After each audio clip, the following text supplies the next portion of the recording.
C'est après 72 heures d'ambiance plurielle où la découverte, la dégustation, la curiosité et l'encouragement au profit d'Ice Week, deuxième édition, initiée par Madame Andem Ozam Yasmine au Musée national des arts, rites et traditions du Gabon, avec le soutien de certains partenaires et institutions, que le rendez-vous des saveurs glacées du 241 a officiellement fermé ses portes le dimanche 26 juillet 2026.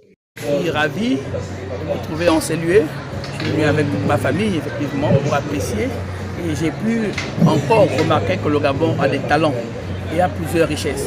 Donc, dans ce sens, non seulement j'invite à ce qu'il y ait plusieurs éditions, parce que non seulement nous découvrons, et aussi à d'autres Gabonais de venir participer afin vraiment d'apprécier l'art du Gabon. C'est vraiment exceptionnel et c'est magnifique. Cet événement, je dirais d'abord que c'est une bonne initiative parce qu'elle met en avant la culture gabonaise. Donc vous avez plusieurs stands, notamment des stands de glace et tout.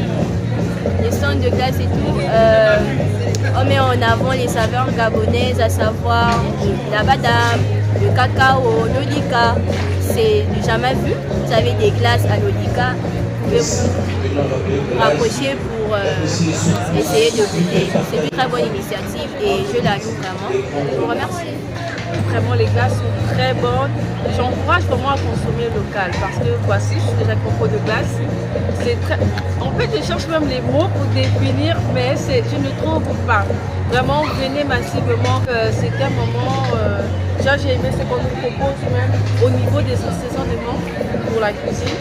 Vraiment, j'ai aimé un peu les bijoux culturels faits à base de curry. C'est vraiment magnifique, c'est beau à voir. Je pense que ma soeur aussi elle a eu à prendre une nouvelle. Il y avait plein de choses à cet événement et vraiment, par rapport aux glaces, ce sont des délices. Comme je suis une amoureuse des glaces, j'ai vraiment aimé et j'ai vraiment envie de recommencer encore. Oui, je suis une Gabonaise qui prône le Made in Gabon et j'ai découvert l'événement aujourd'hui et je suis ravie pour les dernières minutes d'avoir pris part à cet échange avec les producteurs locaux et je souhaiterais en tant que Gabonaise que ce genre d'événement se multiplie et je crois que dans la semaine du 14 au 19 août, ils seront également présents sur le stade d'Angers. Ça sera encore plus grand avec plus de monde. Merci. Après la vie et le sentiment des visiteurs et dégustateurs des saveurs locales face à la valorisation du Made in Gabon, le cœur de joie et l'émotion a été au rendez-vous, comme le témoigne la pierre angulaire Yasmine, en faisant le point de la réussite de l'événement. Satisfait depuis l'ouverture, le vendredi 24 à dimanche le 26. Les Gabonais se sont mobilisés, ils sont venus découvrir les saveurs de chez eux.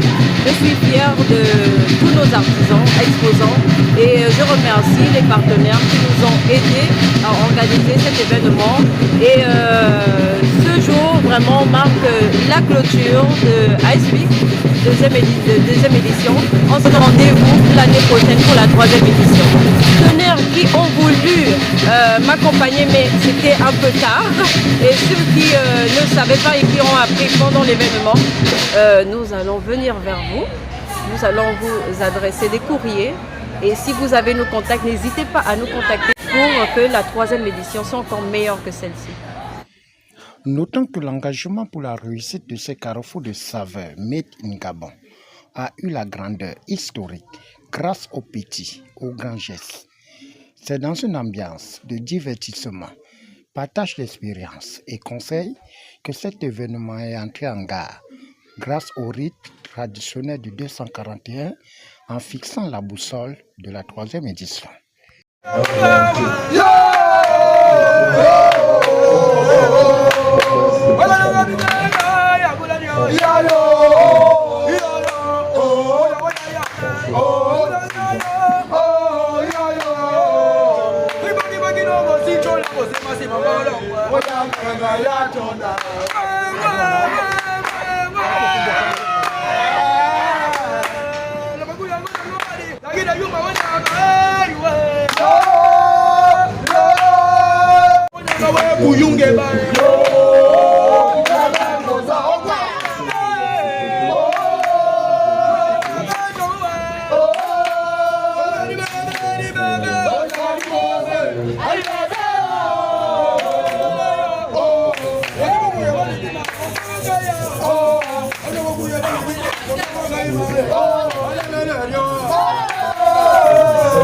Oh,